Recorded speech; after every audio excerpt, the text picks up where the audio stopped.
Hey everyone! I hope you're all having a wonderful day today.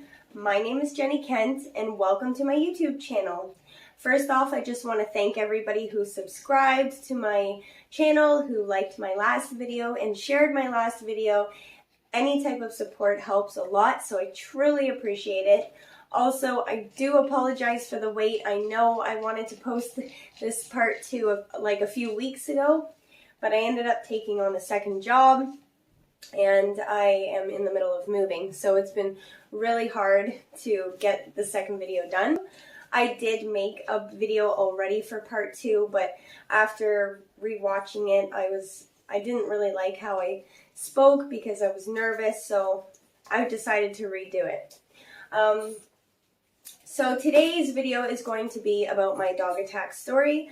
It's going to be every waking detail I remember about the dog attack. And then we'll probably end it when we get to the hospital part for part 3. It's going to be a pretty intense story and it's going to be probably fairly long. I'll try my best not to get emotional. I mean, I've said this story many times, so I'm kind of used to it by now. And without further ado, let's get on with the video. I do have to put a disclaimer just in case, and I hope I'm going to be saying this right, but warning, the following you guys are about to hear may be disturbing to some others, so viewers' discretion is advised. So let's get on with today's story. So before we start on the day I was attacked by dogs, let me just start with my grandmother. Her name was Heather Lavendier, and she was married to my grandfather, Dennis Lavendier. Now, my grandmother was a dog breeder. She bred bull mastiff dogs, also known as dog de Bordeaux, and she did dog shows with them. So she took them to shows, she trained them how to do the shows, she did very well with it, she won lots of medals, she won lots of trophies, and so on. Now, when I talk about the story with my grandmother and her dogs, I do know she did love her dogs, but the way she had raised her dogs was very disciplined. They didn't really get the quality of life that a dog should have. And they were mostly made to be for her breeding, to make money, and for her shows, which she took a lot of pride in. But she had also fed her dogs like pig blood and all sorts of things like that, which I believe is a reason why I had gotten attacked by dogs. So my grandmother, growing up, I didn't really see her very much because I personally wasn't a big fan of my grandmother. She was not the nicest person. We had a lot of conflict with her growing up. She was in and out of our lives because of arguing with my mom or something to do with us, and it was just always up and down with her. She did end up one day getting cancer, and that kind of contributed us to try to be a closer family because we felt bad. But even though she had cancer, I still didn't visit as much because I just didn't like the way she treated us. If you guys want, leave in the comment section below. I can do a whole story about my grandmother. She was kind of raised kind of hard childhood, which kind of made her the person that she was. She was not the nicest person. I mean, she did give us things as a kid, but it was more so bribing us to see her because she knew we didn't like her very much because of how she treated my sister and I. Now, my sister was the one who had visited my grandmother more than me. My sister felt bad, and my sister helped my grandmother a lot with the dogs when she had the cancer and around the house. And by the way, my sister's name is Jessie Kent. So there's a lot with my grandmother. That's a whole nother video, long story. But I just wanted to give you a little background of that. So when my grandmother got the breast cancer, I did start to see her a little more because I felt bad and she needed some help. It was the October, I would have to say probably October 24th of 2003. I was attacked on October 26th, but I went to my grandmother's for the weekend from October 24th to the 26th. Now, I really didn't want to go, but my birthday had just passed on October 21st was my birthday, and she wanted to spoil me for my birthday and do a Halloween haunt thing, kind of like Wonderland, but it was out in Uxbridge, where my grandmother had lived. There was a farm that was turned into a Halloween place where you would go, and you'd go through barns and mazes, and there was people jumping out and scaring you and so on. So my grandmother wanted to take my sister and I there for my birthday, so she kind of bribed me to go to her house that weekend, and of course I wanted to be spoiled because it was my birthday and I had just turned 11, so I ended up going. And so far it was a great weekend. I had a good time. My grandmother was actually nice that weekend. My sister and I did the Halloween thing together. We did Halloween face painting. I was a vampire. I don't really remember what my sister was. But the reasons why I want to bring up the face painting is because in the future, when we talk about the court of my dog attack, the face painting comes into play for what my grandmother was using as her argument. So the night that we had finished the Halloween thing, my sister and I got home. My grandmother had somebody pick us up and drop us off at the place and then brought us back to my grandmother's. So when we got home, my grandmother and my grandfather were already in bed, but they were awake. My sister and I were getting ready for bed, but she was thirsty, and she had asked me to get a can of pop for her out of the fridge. So I went to the kitchen to get it for her, and it was dark. And when one of the dogs was in the kitchen, they started really aggressively growling at me, and it made me feel really nervous. So I went back into the room and I told my sister, I can't get the pop because the dog is scaring me. And my sister found that very odd because they never really showed that kind of aggression towards anybody and me before. They knew me, but they didn't know me as much as my sister, but they did know me. So my sister ended up getting the drink, and they were fine with my sister. So I kind of just brushed it off, thinking maybe it was because it was dark, it was late, so I brushed it off and went to bed. So the next day, I believe it was a Sunday. I can't remember exactly what we did the whole weekend. We were there the Friday night. We didn't do much. The Saturday, we went to the haunted place, and then the Sunday was our day to go home. My mom was supposed to pick us up early in the morning, but something came up, so she decided to have my dad come pick us up in the evening around 5 p.m. So as much as I wanted to go home earlier, I had to wait. So we just did stuff around the house and played, and then my grandmother wanted to go grocery shopping. So my sister and I went with her, and my grandfather stayed home. And I kind of feel like, I don't know if you've ever heard the term premonition. When something bad is going to happen, you either get a feeling, or no matter what you did in that day, it was just meant to happen. So the first thing was my mom couldn't pick us up in the morning, so my dad was coming in the evening. So we went to the grocery store, and I happened to bump into my brother. And he's a lot older than me. He's about, I'd say about 7 or 8 years older than me. So he was in his teens by then. He was driving, and he was with his friends, and he was at the grocery store. So I ran up to my brother, and I begged him to please, please, please, can you take me home? And he said, no, Jenny, just wait until Dad comes get you. I'm busy with my friends. So unfortunately, I can't take you home with me and my friends. So I said, okay, disappointed, but I said, okay. So this is why I believe in premonition, because even that, it just wasn't, no matter what way I was going to take, this was meant to happen. So my brother, to this day, he feels really bad and blames himself that I ended up getting attacked, because if he would have picked me up and took me home, it could have been prevented, but I never blamed him. Everything happens for a reason. So we finished up at the grocery store, and we went back to my grandmother's house.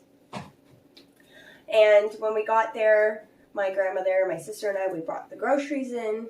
My grandfather had the game on, and I went and sat in front of the TV for a few minutes, and I heard my grandmother ask, could you let the dogs out? Usually my sister would let the dogs out and not me, because she was there more, and my grandmother had strict rules with her dogs. Because she's a dog breeder, she wanted the males and the females in separate pens. So the males would go in one pen, the females would go in the other pen, just to prevent any dogs happen to mate at any time if they come into heat without anyone knowing. So they had to be in separate pens due to those reasons. So when I went to let the dogs out, I let 5 adult dogs out, and I believe it was 3 or 4 puppies. I don't really remember. My grandmother had 9 dogs in total in the house. So I had gone outside, and when I let them out, all the dogs went out at once in the same pen. The 5 dogs I let out, I don't exactly remember all of their names, but I do remember it was Traveler, Olka, Warrior, Damon, and I cannot for the life of me remember the last dog's name. So those are the ones that came outside with me, and about 3 or 4 puppies. So when I let them all out, they all went into the same pen together, and I didn't think anything of it. I was outside of the pen. I ended up walking outside of the pen and was playing in the grass and stuff because it was on a farm, and I grew up a tomboy, so I always had fun playing in the bugs and all that stuff. So while I was outside playing, outside of the pen, I heard, I'm not too sure what happened. I heard the puppies yelping and the dogs barking, and that's when I realized they're all in the same pen, and if I don't separate them, my grandmother is going to give me trouble because she was a very strict woman, and I got very worried and scared. So I decided to go into the pen to try to separate the dogs, the males and the females. So when you were to walk outside of my grandmother's back door, the first pen is connected to the deck, and the second pen has a wall blocking the 2 pens, which would be on the right side to separate them. So when I went into the pen, I was doing the best I could to try to separate them, but they weren't listening, and it was getting too frustrating. So I decided to leave to go get some help.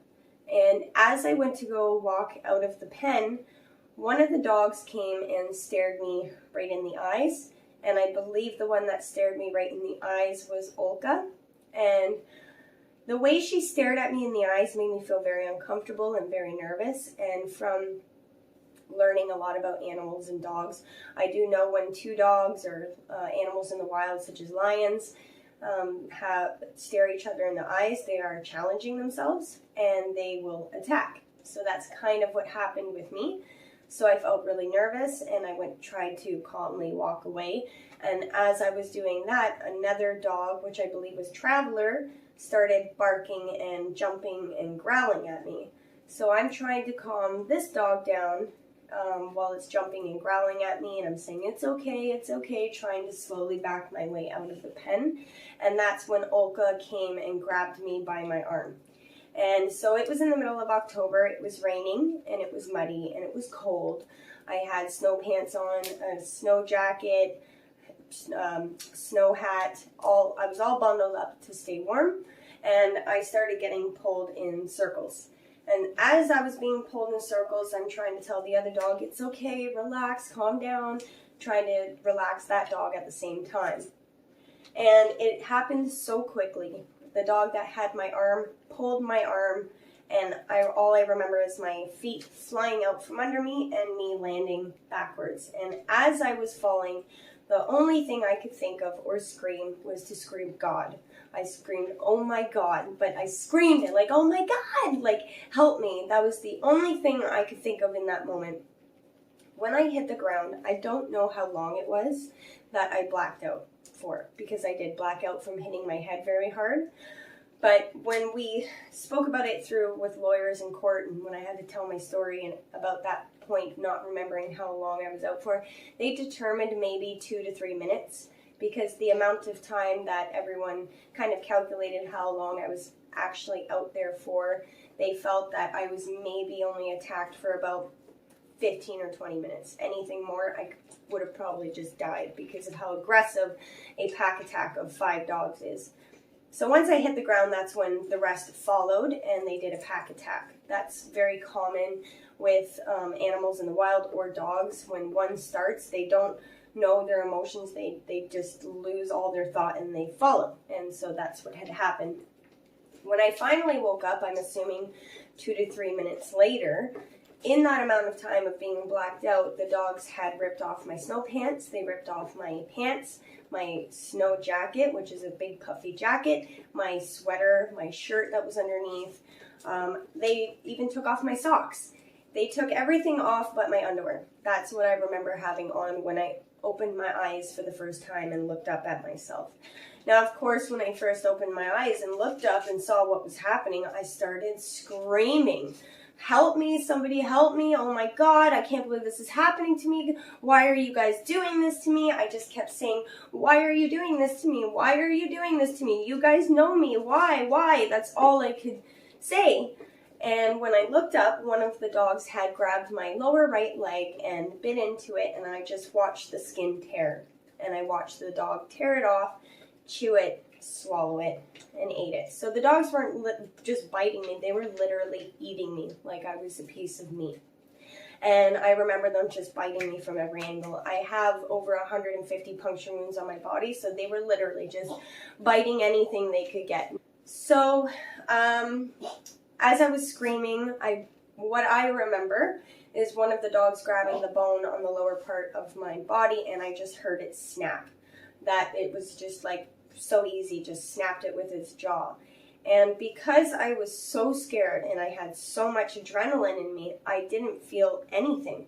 I felt absolutely nothing, which thank God, because I couldn't imagine what that pain could have felt like. But all I remember is pressure. And it was just very traumatic. So as they were eating me, I was just screaming. And then at one point, one of the dogs came up, and because my head was sitting up watching, I didn't know what else to do. One of the dogs came up from behind me and grabbed me by the back of my head.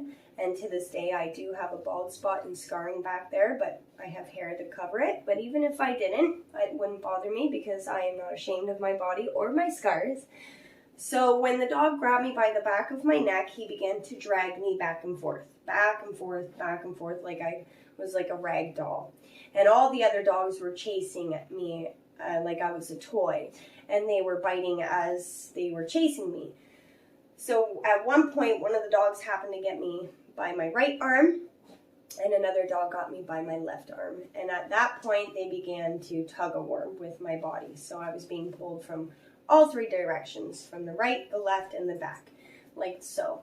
And when a dog, if you've seen a big dog, when they play with a toy and how aggressively they can shake, that's what was happening with me. So I felt like I was just shaking all over, being ripped from every angle, and it really felt like my arms were going to just pop off. It was so intense. So when they finally stopped, they let go. I don't really remember what had happened from that moment when they let me go, but I just laid back because I was so weak, because they had tugged and shook me so much. I was just physically weak and became exhausted. And that's when they ended up running towards the puppies, and they started, I don't know if they were attacking the puppies, but I just remember them looking up and seeing them gone at the puppies, and they were yelping. So this was my moment to really try and get help and get out of there. So because my arms were so weak, I had nothing left in me to move them. So the only thing I could do was put my elbows into the mud and started dragging myself back like so. And I was making my way to the gate. Now the problem was it was a spring-loaded door, so it was pretty, for my age and how weak I was, it was hard to push, and it would automatically spring closed shut. So I got to the door. I barely even got a chance to get it open, and it was so difficult to open it, and one of the dogs looked and heard, and then came, grabbed me by my leg, and just dragged me back. When the dog dragged me back, I felt hopeless. The hopelessness I felt, the energy it took for me to get to that door, and the closer I got, the more of a chance I thought I had. But when that dog pulled me back, I was just like, please, please let me live. I want to live. So when they pulled me back, that's when they started eating the upper thigh. They just started biting, tearing, eating it. And they were going for the left thigh as well, which I have scars going up to my hips. They took chunks out of my hip. They were just physically biting me. And all I could do was lay there. There was nothing more I could do. Okay, I'm feeling a little emotional. Trying not to. So at that point, I started screaming, Olga, Olga, I thought you were nice. I thought you were nice. I don't know why I kept screaming that. Try not to cry. I don't know why I kept screaming that. I just kept saying, I thought you were nice. I thought you were nice. And as I was screaming that to her, she decided to bite my throat. And if you look here, you'll see I have a wound there. And she bit my throat, and when she did, she lockjawed and tore it. So that's how I got it to be pretty big. And when she got to the end, she locked her jaw and began to strangle me. And I physically could not breathe. I couldn't get any air in, and I thought, that's it, I'm dying. I'm dying. She is going to strangle me to death. And as I'm feeling that pressure, I can't even explain what it feels like to be strangled like that. It is unbelievable. And the amount of blood that had come out of my mouth when she first bit me, it was just insane. All I could taste was like a stronger taste of metal. That's the only way I can describe it. So I don't know how I got the strength, but I had a will to live. I was not ready to die. And with every strength in me I had, I grabbed this dog by its mouth and I started clawing at its mouth, clawing at its eyes, and ripping its mouth open to get this dog to let go. And I guess maybe because I was gouging her eyes so much and ripping at her face, she let go.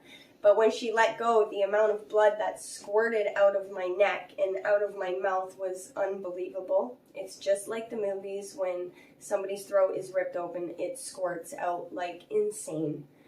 So when that was happening, the other dogs started licking it all off my face. They were licking the blood because I guess there was just so much. They were really enjoying it. So I ended up covering my face like so, and I kept trying to hit them away. And in that moment, I just prepared to die. I said, there's no way out. Nobody can hear me. I can't even scream anymore. Because when my throat was ripped open, that was it. There was no voice left. I couldn't scream. I could barely breathe. It just sounded like gurgling water in my throat. That's all the noise I could remember making. And it was brutal. It was really hard. And so at that moment, that's when I just prepared to die. I just laid there and I just wanted it to be over. I didn't want to go through it anymore. I said, that's it. This is it. There's nothing more I can do. I need to give up. As I laid there giving up, I looked over and I saw the kitchen window, and I happened to see my grandfather look out the window. And I was so small and the gate was kind of blocking me that I don't think they saw me, but by every strength I had in me, I raised my arm up as high as I could, and I just remember saying, Grandpa, but that's what it sounded like.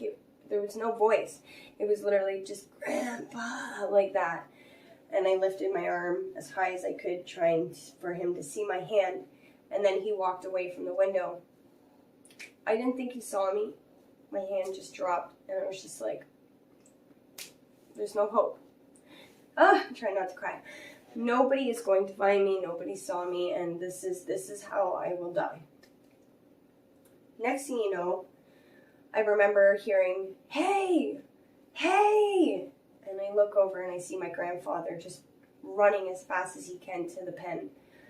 He opens the door and he starts beating the dogs off me, hitting them, but they kept barking and growling back at him as if they were trying to protect their meat. I was their food and they were being very protective over it, and he couldn't get them off me. Now my grandfather did not raise those dogs, my grandmother did. And because my grandmother was very strict with them, they were terrified of my grandmother.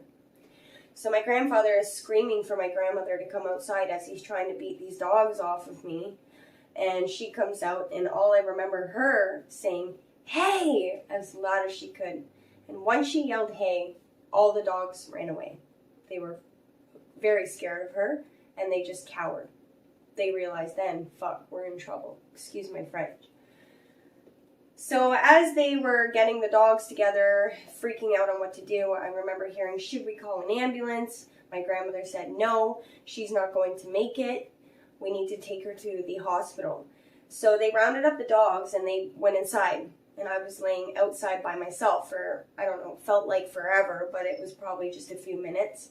And all I remember is listening to the sound of the rain and pouring on my face and just having that moment of relief, like, thank God they found me, but am I going to live?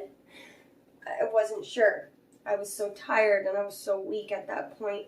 I just felt relief that thank God he saw me, and thank God they got these dogs off of me, because I didn't know how much longer I was going to last out there. Then they came out with a blanket and they wrapped me in the blanket, and I remember my arms were hanging out of the blanket. I was so weak, they just felt like rubber. There was nothing left. And I remember seeing my sister on the deck as they were carrying me past her, and her hands went on her face and just went, "Oh my God, Jenny!" And I remember reaching my hand out to her and saying, "Jessie." Like, when you're in that mode, you don't even know what to think or say. You just do. So that was all I could think of saying. So they take me to the front of the farm and they open the van door. They put me in the van. My sister comes in the back and sits next to me. They laid me on the floor. There was no back seats in the van. My grandmother had removed those for her dogs. And so they laid me down with the blanket. Now, I always have to say this part when I tell my story, because to me it's strength and how I was still conscious at this point, because I lost so much blood. The fact that I was still awake was unbelievable. When they were about to close the van door, my right foot was sticking right out of the door. How they didn't notice, I don't know, but I noticed it, and I knew if I don't do something, they're gonna slam my foot in the sliding door, and I just don't need that on top of everything else. So I had I was very weak in my arms. There was nothing left because of being shooken and dragged around. So all I could do was, again, put my elbows into the ground of the van and just slide myself back just as he was slamming that door. And I got my foot in the door. Now, guys, I'm pretty sure there's more to the dog attack that happened while I was being attacked and eaten, but it's also very hard to talk about and very hard to remember, especially when you're doing a video and you're nervous. So that's what I can remember. That's all about is what I can remember from the whole initial attack. So as I'm in the van, I'm hearing my grandmother screaming, my grandfather, they're both screaming at each other. She's yelling, "What am I going to do about my dogs? They're going to kill my dogs. Oh my God, my dogs are going to get put down." That is all she cared about. She did not care about my well-being.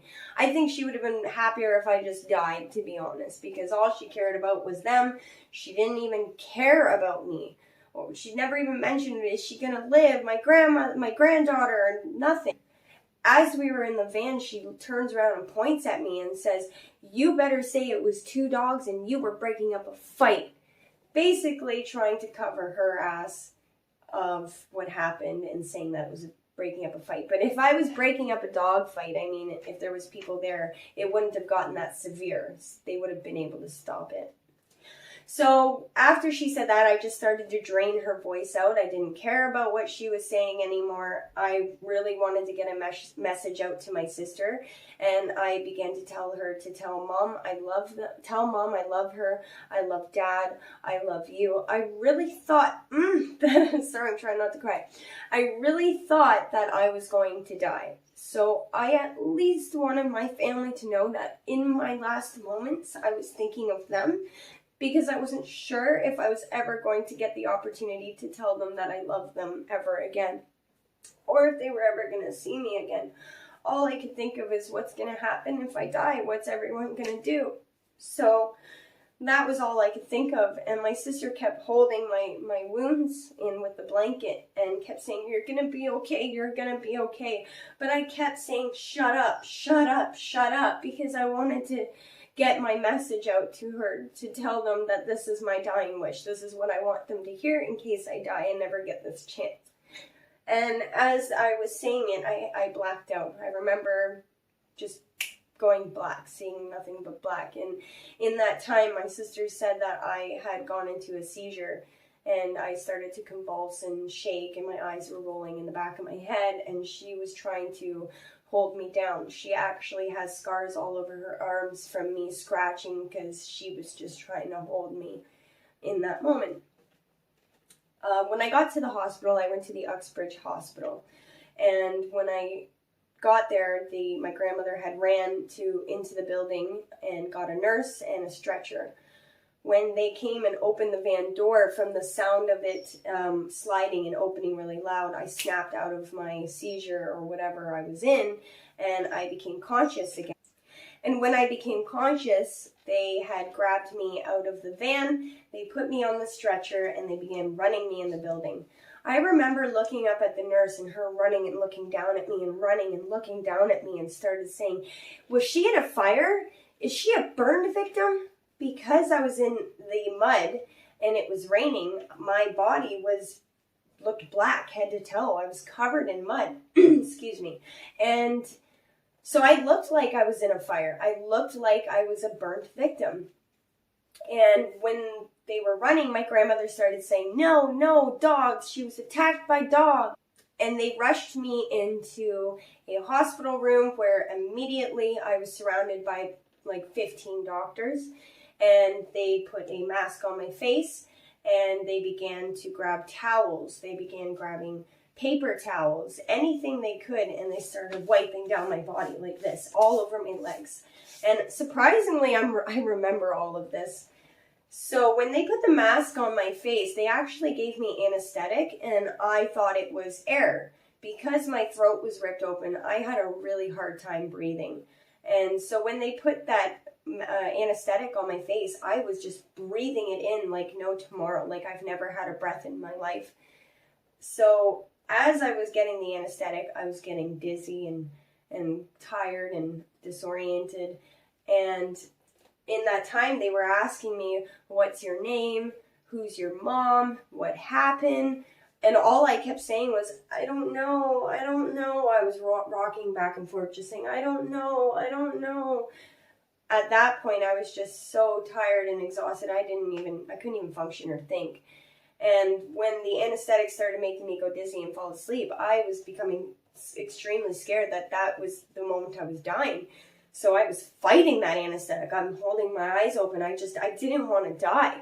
I was just I had a will to live. And the more I was getting tired, the more I thought that that's it. I'm going to fall asleep and I'm never going to wake up.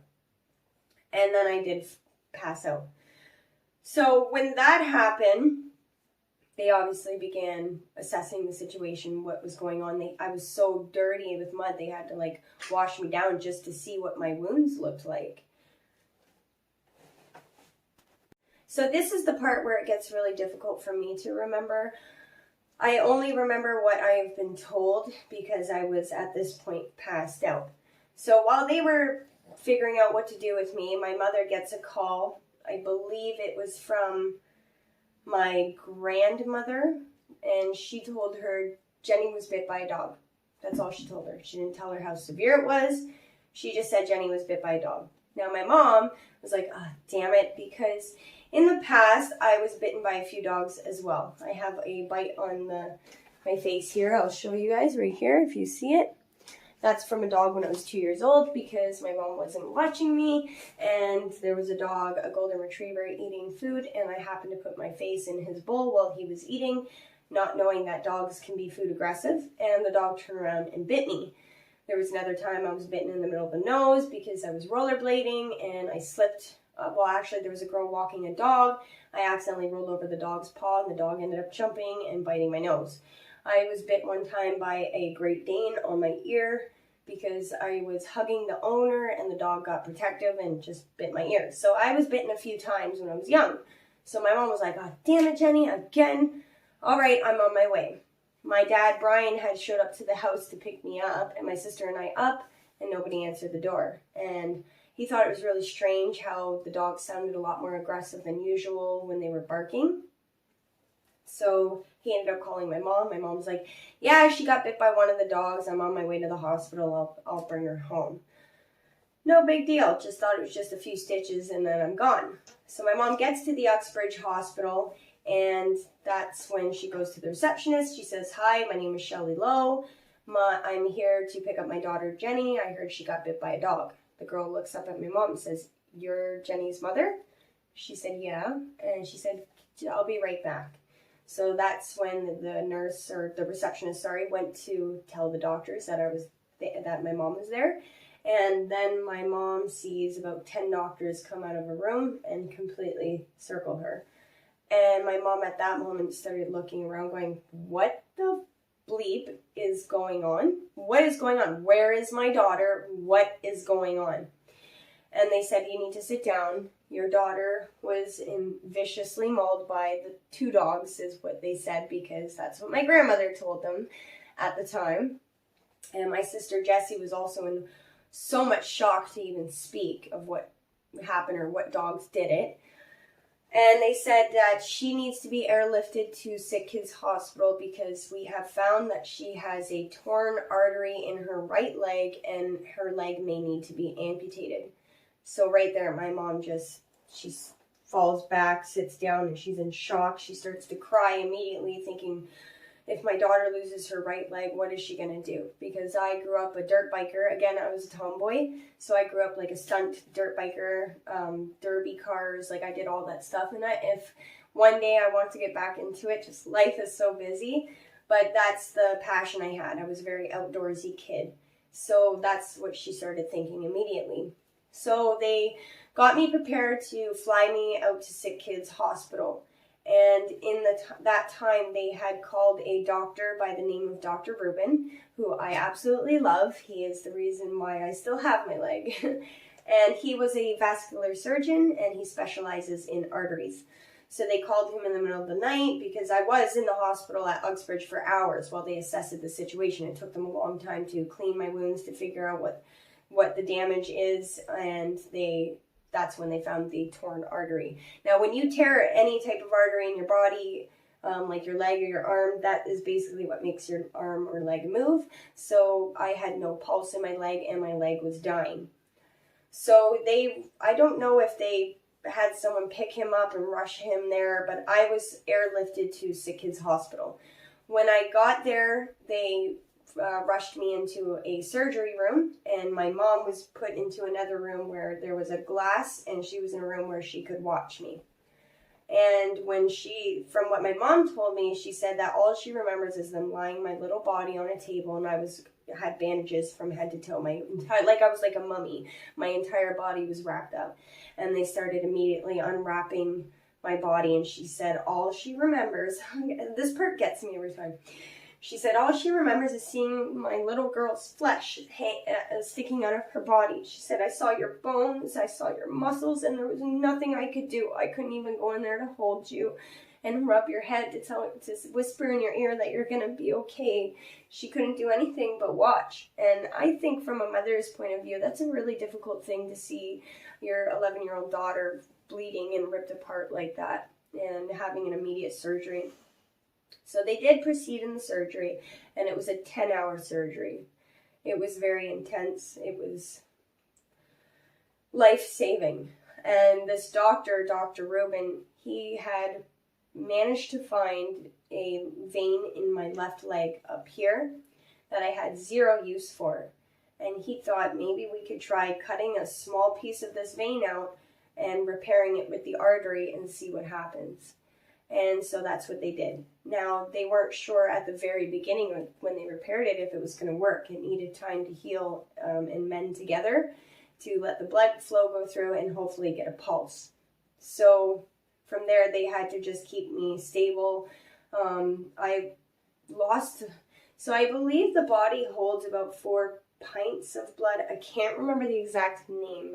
Pints, I can't remember, but I lost 3 of those, so I basically almost bled out. So they had to immediately get blood infusions, they had to give me blood, they had to start cleaning my wounds, and they were doing all sorts of things. Now, there was a few times I remember waking up throughout the first week when I was there, because the first week was the most intense. I was in surgery every day because they had to clean out the mud from my wounds to prevent infection. Also because the dog's saliva can give you an infection as well, so they were worried about that. So it was basically, they couldn't even stitch my body because the wounds were so big. They could only just keep cleaning, giving me UVs and everything, just keep me alive and prevent infection.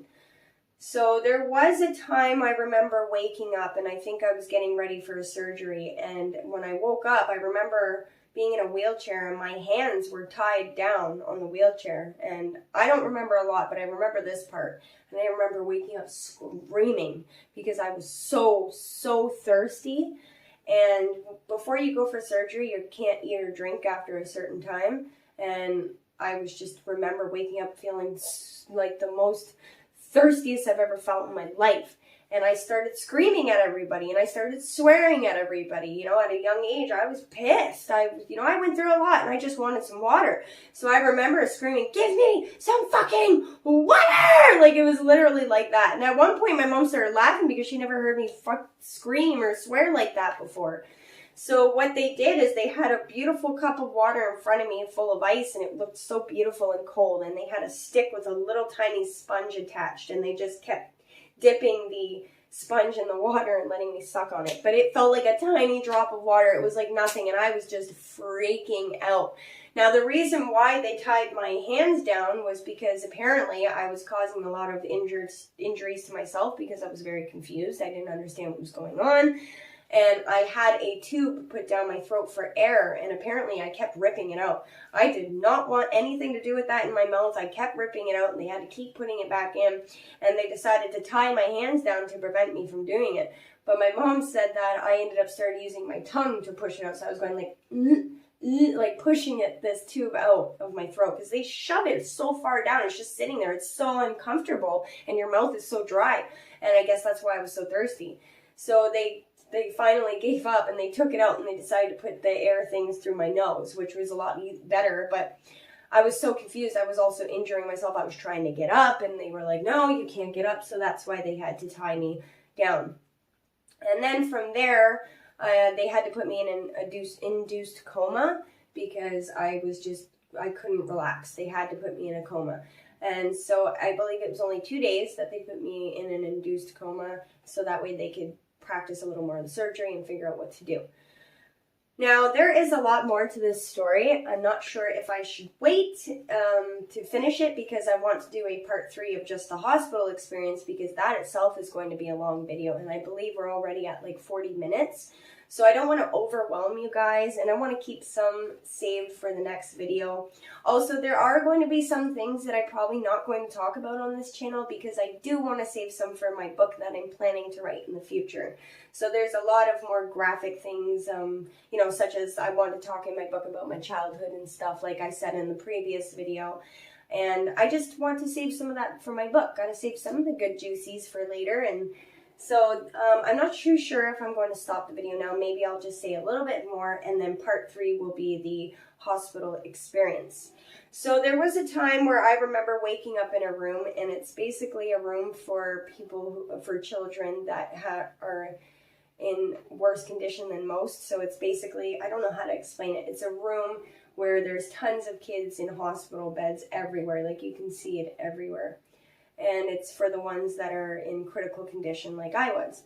And I remember laying on my bed being so weak and so tired, but I do remember looking around and seeing all the other hospital beds, and I do remember seeing a child that was in a fire, and she was burned head to toe. She was black.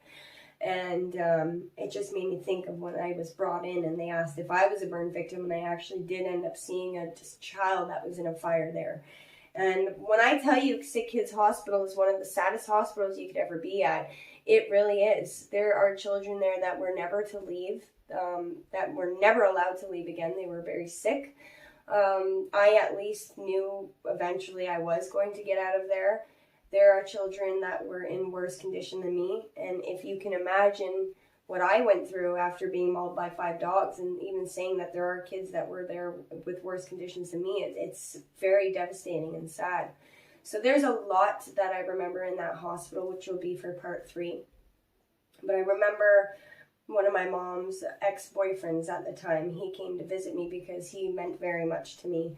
He gave me my first Walkman and a CD, and I remember him laying it on my chest, and I grabbed it, and then I just dozed back off to sleep. But I remember that, and that stayed in my head to this day, because it meant a lot to me that he came and saw me, and I remember his face, and that he gave me this Walkman. And this Walkman with the CD he gave me actually really helped me a lot throughout the hospital. I'd listen to that music every day. Now, I can't remember the name of the CD, but I do remember Matchbox 20 was on there, the song Unwell. I'm not crazy, I'm just a little unwell.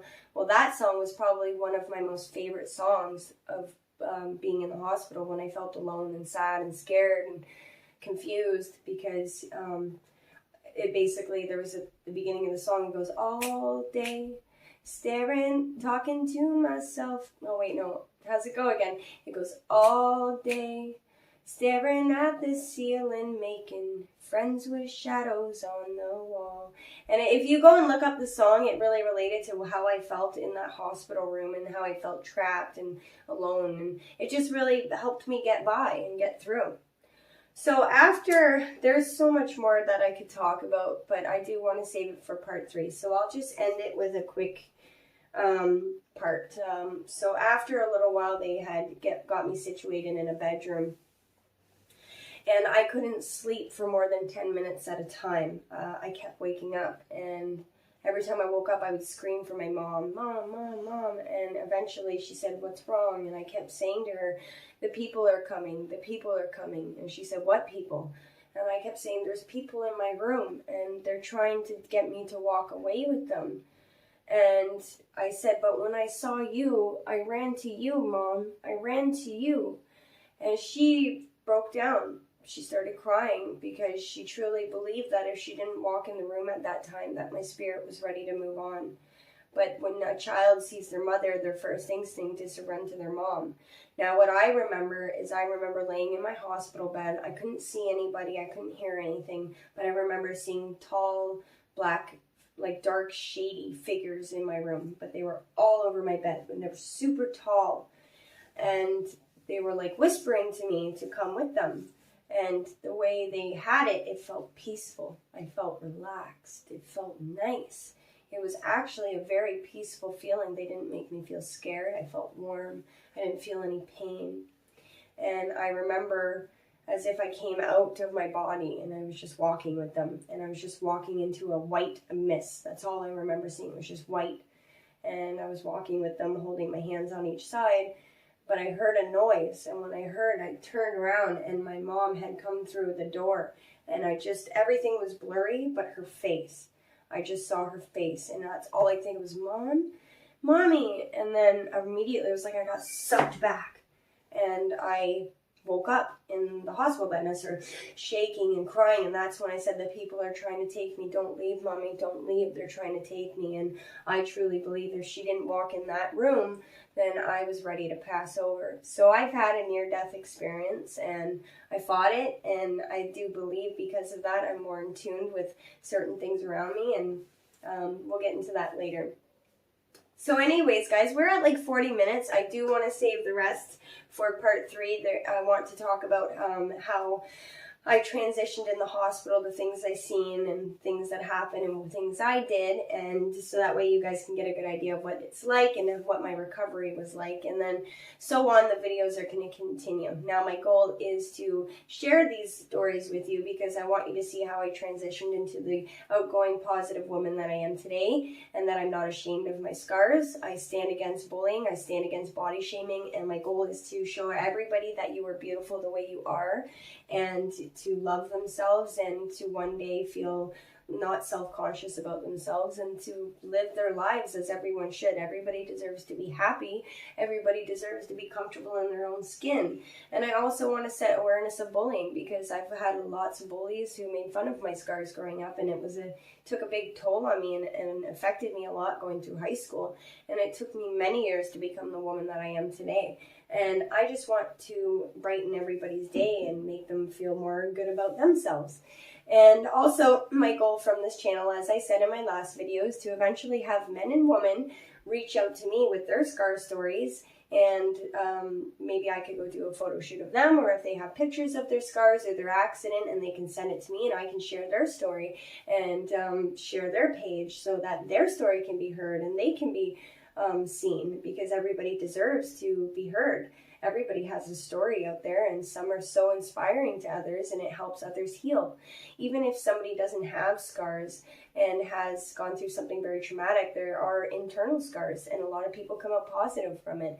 And even if you're not in a good place, if you start by just sharing your story and showing yourself and your strength, that is the first step of accepting yourself and moving forward. So I really hope eventually that I can make that happen.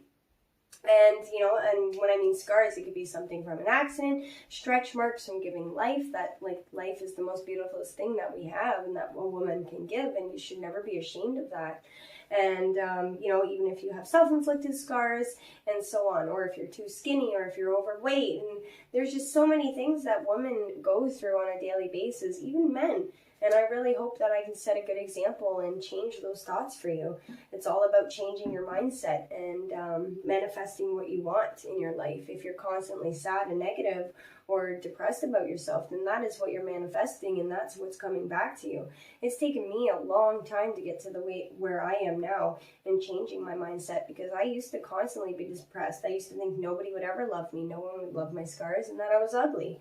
And one day I realized I'm not ugly. I'm a human being. I have a purpose on this planet, and I deserve to be here. And I don't care what other people say about me or think of me. This is my life, my decisions, my choices. I am the good creator of my life. I am my own God. Nobody can take that from me, and nobody can control that. And I believe that's what made me a really strong, positive woman that I am today. So I'm going to leave the rest of the video there until part 3. Again, guys, I do apologize for the wait, and I really appreciate you guys for being so patient with me. And I do appreciate the ones who subscribe to me, who like my videos, who shared my video. I truly appreciate it, and I really hope you got something out of this video today. Whether if it was to see my courage or my strength, or maybe you could relate to some of the things that I've gone through. So I hope you guys got something positive out today, and I hope it didn't stress you out too much, because a lot of people, when they hear my story, they say, I'm so sorry, I feel so bad for you, but I don't feel bad, and I tell people I'm happy, I'm outgoing, and my goal is to share my story as much as I can. So don't let that bring you down, because I am strong. I'm the perfect product of showing somebody that whatever tried to hurt me couldn't succeed, and I became stronger from it. So I'm going to leave the video here, and I really appreciate all the support you guys have given me. So if you guys liked this video, please subscribe, smash that like button, or you can even press dislike, whichever you want to do, that's why it's there, and hit the bell notification so you never miss any of my upcoming videos. And if you can, share my story. The more people to hear it, the more I can inspire others around the world, and that is my goal. And there's just so many goals I have to come out of this channel, but I could talk forever. I'm a very talkative person.